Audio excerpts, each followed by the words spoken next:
J'aimerais vous expliquer comment est-ce qu'on peut utiliser ArcGIS pour faire des calculs statistiques. Alors, il est vrai que pour des calculs statistiques un petit peu plus avancés, il est très conseillé et préférable d'extraire les données, de les exporter, comme je l'explique dans une précédente vidéo, et de travailler directement sur Spreadsheet et Excel. Mais vous allez voir qu'il y a quand même des fonctionnalités intéressantes pour classer les données, identifier les cartes types et surtout cartographier tout cela.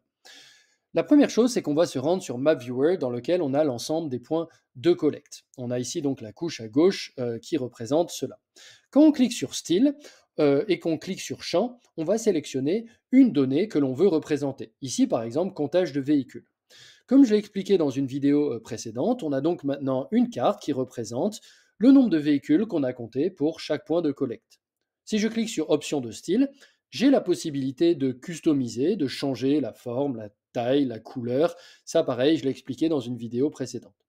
Ce qui nous intéresse, c'est un petit peu plus bas, lorsqu'on clique sur Classer les données.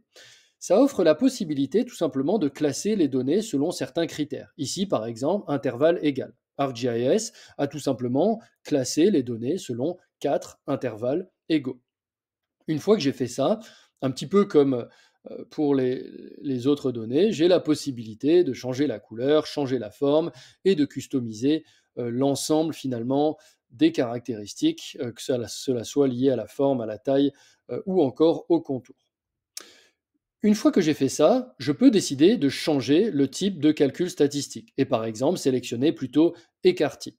Je ne vous explique pas dans cette vidéo évidemment comment on doit justifier tout cela, mais je vous montre d'un point de vue technique comment est-ce qu'on interagit avec l'outil.